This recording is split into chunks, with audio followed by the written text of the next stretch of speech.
Have you ever thought about the real cost of being too nice? In this explainer, we're going to dive into the story of Aditya, a man whose greatest strength, his kindness, actually became his biggest problem. It's an incredible lesson about self-worth and the amazing power you can find in one tiny word, no. So let me ask you this. When you're always saying yes, does that make you a good person? Or does it just leave you completely and utterly drained? This question really gets to the heart of the dilemma Athia was facing. All right, let's jump right into our first section, the nice guy trap. This is where we meet Aditya, a man who is fundamentally trapped, not by his job, not by his family, but by his own overwhelming need to please absolutely everyone. So what's really going on here? The source material calls it nice guy syndrome. And this isn't just a personality quirk, It's a deep-seated belief, probably something learned since childhood, that your entire value as a person is tied to how much you do for other people. For Aditya, the very idea of saying no just felt wrong, like he was being a bad person. And this right here, this was the thought constantly running through his head. It was this little loop of false hope. He really believed that every single yes was like putting a deposit in the bank of appreciation. He just thought, if I do it one more time, this time they'll finally see my worth. But they never did. So what happened because of all this? Well, the consequences were pretty brutal. His efforts were completely unappreciated. His own needs pushed aside and totally neglected. He was so accommodating that his friends and family just started to take him for granted. And maybe the saddest part is, he ended up losing his own value in their eyes. Okay, so now we get to the moment where it all comes crashing down. This pattern of behavior didn't just cause little problems. It began to poison his most important friendship and pushed him into a full-blown crisis. So meet Vikram, Aditya's wealthy friend. Now, on the surface, they seem like buddies. But if you look a little closer, you see it's a total one-way street. Aditya's constant need to say yes came with this hidden, devastating cost, and the bill was about to come due. And this timeline just shows how horribly things escalated.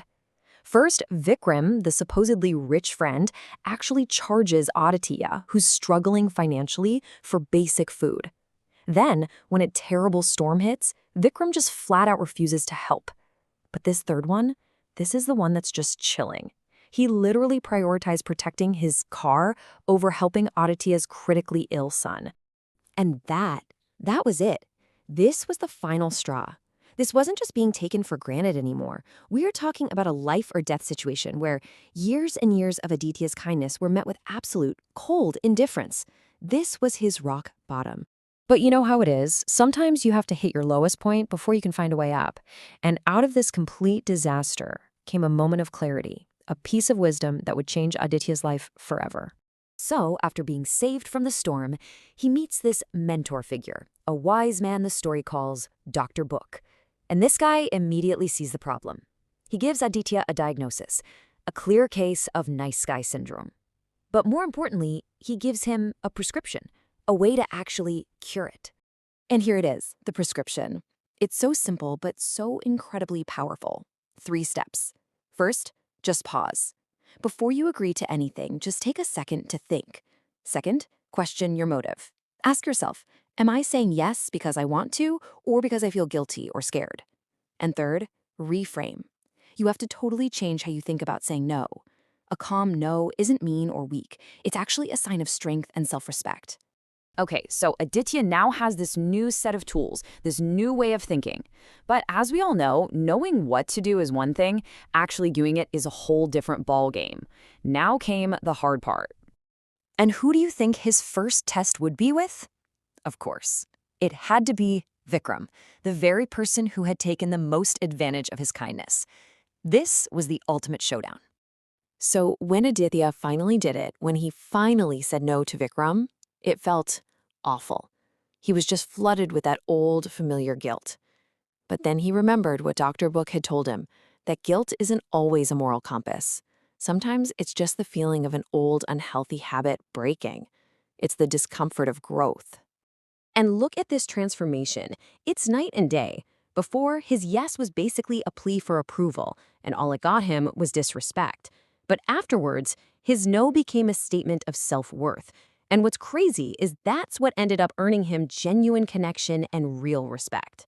Aditya's journey is way more than just a story.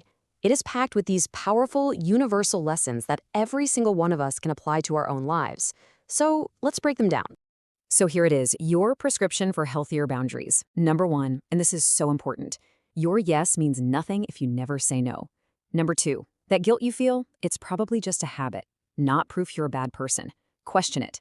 Number 3, always pause before you agree to something. That pause is your superpower. Number 4, boundaries aren't there to push people away, they're there to protect your own energy. And finally, remember this, the people who truly care about you, they'll respect your honesty. Real friendships can handle it. We'll leave you with this final thought.